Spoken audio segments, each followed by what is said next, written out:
حدیث پاک لا اشبع اللہ بطنا معاویہ، اللہ امیر معاویہ کا پیٹ نہ بھرے، کیا یہ حقیقت میں ہی بد دعا تھی یا کچھ اور مطلب تھا؟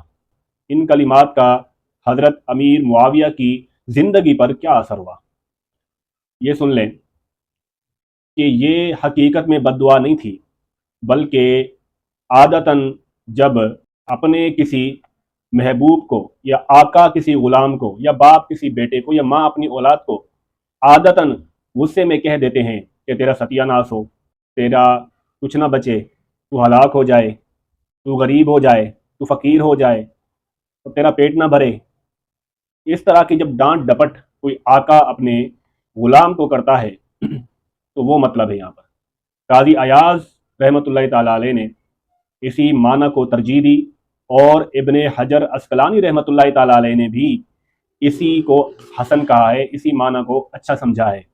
ان کلمات کے منفی اثرات کیا ہو سکتے ہیں؟ وہ یہ ہو سکتے ہیں کہ حضرت امیر معاویہ بالکل غریب ہو جائیں، ان کے پاس کچھ بھی نہ بچے، مال و دولت نہ ہو، وہ کھانے کو ترسیں، پینے کو ترسیں، یہ ہو سکتے ہیں اس کے منفی اثرات، مگر یہ اثرات حضرت امیر معاویہ پر مرتب نہیں ہوئے۔ دوسری تیسری صدی کے عظیم محدث حضرت امام ابو داؤد طیالسی رحمۃ اللہ تعالی علیہ، وہ ان کلمات کا معنی بتاتے ہیں کہ اس کا مطلب یہ ہے کہ دنیا کے اندر امیر معاویہ کا پیٹ نہ بھرے، کیونکہ جو دنیا میں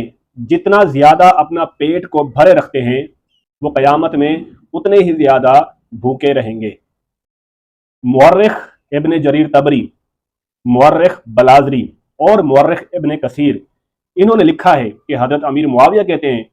کہ مجھے نبی کریم صلی اللہ علیہ وسلم کی یہ دعا ایسی لگی ہے، میں جتنا کھاتا ہوں میں تھک جاتا ہوں مگر میرا پیٹ نہیں بھرتا ہے۔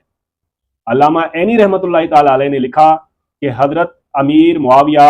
10-20 بندوں کا کھانا کھا جاتے تھے۔ ابن کثیر نے یہاں تک لکھا کہ آپ دن میں 7 بار کھانا کھاتے تھے، اس کے علاوہ آپ فروٹ وغیرہ بھی کھایا کرتے تھے۔ یاد رکھیں، دنیا میں جو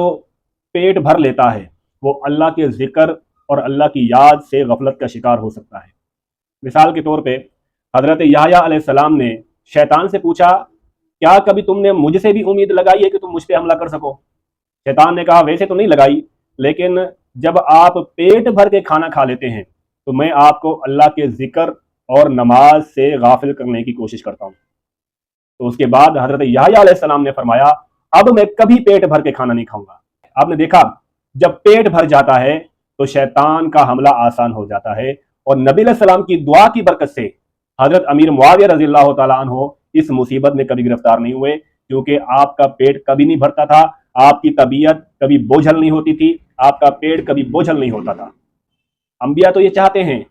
کہ ہمارا پیٹ کبھی بھر نہ پائے، کہیں شیطان ہم پہ حملہ کرنے کی کوشش نہ کرے، اور حضرت امیر معاویہ رضی اللہ تعالیٰ عنہ کو پہلے ہی نبی علیہ السلام کی دعا ہے کہ اللہ امیر معاویہ کا پیٹ نہ بھرنے پائے۔ اور موفق الدین نے اپنی کتاب کے اندر یہ تک لکھ دیا کہ نبی علیہ السلام کی اس دعا کی برکت سے حضرت امیر معاویہ رضی اللہ تعالیٰ عنہ کبھی بد ہضمی کے مریض نہیں ہوئے، ورنہ حضرت عبداللہ ابن مغفل کے بیٹے وہ اتنا کھایا کرتے تھے کہ پیٹ بھرنے کی وجہ سے بیمار ہو جاتے تھے۔ حضرت عبداللہ ابن مغفل نے کہا اگر تم اسی حالت میں دنیا سے چلے گئے تو میں تمہاری نماز جنازہ نہیں پڑھوں گا،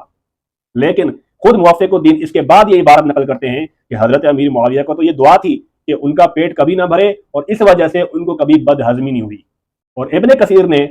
ساتھ ساتھ یہ بھی لکھا کہ دنیاوی فائدے کے ساتھ آپ کو آخرت کا بھی یہ فائدہ ہوا کہ آخرت میں یہ کلمات آپ کے لیے نیکی بن گئے، کیونکہ حضور صلی اللہ علیہ وسلم کا فرمان ہے میں کسی کے لیے بد دعا کروں اور وہ بد دعا کا مستحق نہ ہو تو اے اللہ تو اس کو اس بندے کے لیے رحمت بنا دے، اس کے لیے نیکی بنا دے۔ تو آپ نے دیکھا کہ حضرت امیر معاویہ کی زندگی پر ان کلمات کا کیسا اثر ہوا کہ دنیا میں بھی یہ کلمات آپ کے لیے فائدہ مند ثابت ہوئے، اور آخرت میں بھی یہ کلمات حضرت امیر معاویہ کے لیے فائدہ مند اور نیکی ثابت ہوئے۔ تو جو لوگ